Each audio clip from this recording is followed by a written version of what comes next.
और मुझे लगता है कि 21वीं सदी में अगर हमारा देश कोई धर्म के ऊपर नहीं चलता है, वो संविधान के ऊपर चलता है, और हमारे अगर फंडामेंटल राइट्स है तो वो हमें मिलने चाहिए। और इसीलिए टेंपल में जो एंट्री बैन की जाती है वो बिल्कुल गलत है, और वहाँ पे भक्तों को, सभी पुरुष हो या महिला हो, सभी को जो है वो समानता का अधिकार मिलना चाहिए। आनंद, Let me be blunt.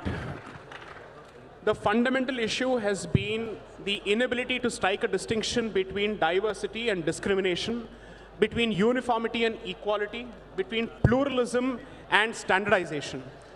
I have seen over the course of this debate and several debates repeated references to untouchability, to sati and whatnot.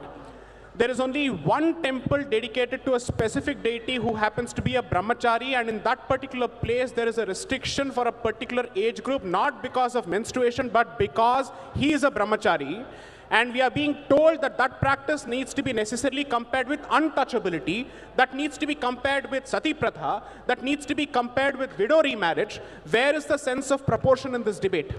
It doesn't make a difference if India is a secular country or not. You know why? Because a place of worship is not a secular place. By definition, it is a religious place. Okay?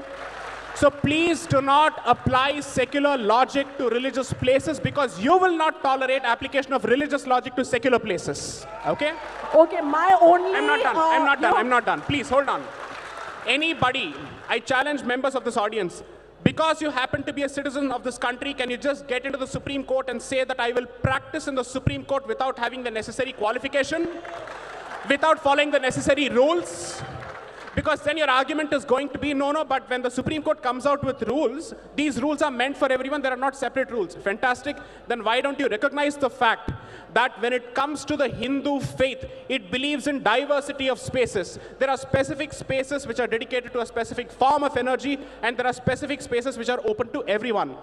If this particular faith's diversity is finished through the weaponized form of equality, which is nothing but standardization, I'm sorry to say it will result in unwarranted Abrahamization of the Hindu faith, and it will lose its originality, which I think is against the concept of Article 25 and 26. Nobody has been able to ask, or let's say answer the specific question. When you say that this temple does not allow women, and it has a problem with women, it is based on misogyny, it's based on patriarchy, I want to ask each of these people, what do you know about the temple before you have made that comment? What have you read before you have made that comment? Are you saying that you know better than centuries of people who have actually worshipped at the temple and who have practiced that particular faith? Unless and until you have a specific position, kindly don't make yourself the representative of the entire female community. You're not. Second, you can't speak on behalf of believers, you can't speak on behalf of the deity, you can't speak on behalf of the temple. To put it in the language of Game of Thrones, you know nothing, Jon Snow. Which book which traces its origins to India is relied upon for interpretation of either Islamic law or Christian canon law? I'm trying to ask myself this simple question, since you're saying... No, please explain to me. आपके लिए और थोड़ा मैं simple कर देता हूँ. कर दीजिए. जब आप फतवा जारी करते हैं, and I'm using the word fatwa as a legal finding, a judicial finding, not in the negative sense. Okay? It is an advisory. It's exactly. not a no judicial. problem. It's an advisory. चाहे वो advisory Supreme हो या Court binding has हो, said जो it's कुछ advisory. ठीक है. Yeah. So the question is, Bharat के कौन से book में से आप अपने, let's say, interpretation को ढूंढते हैं? My point is, everything that relates to Islam necessarily comes from a book and commentaries which do not originate in India. Okay. Would that be a correct statement to make? You're absolutely wrong. Oh, please tell me. You don't know. Sahih al-Bukhari was authored in India. Do you know Fatwa Alamgiri?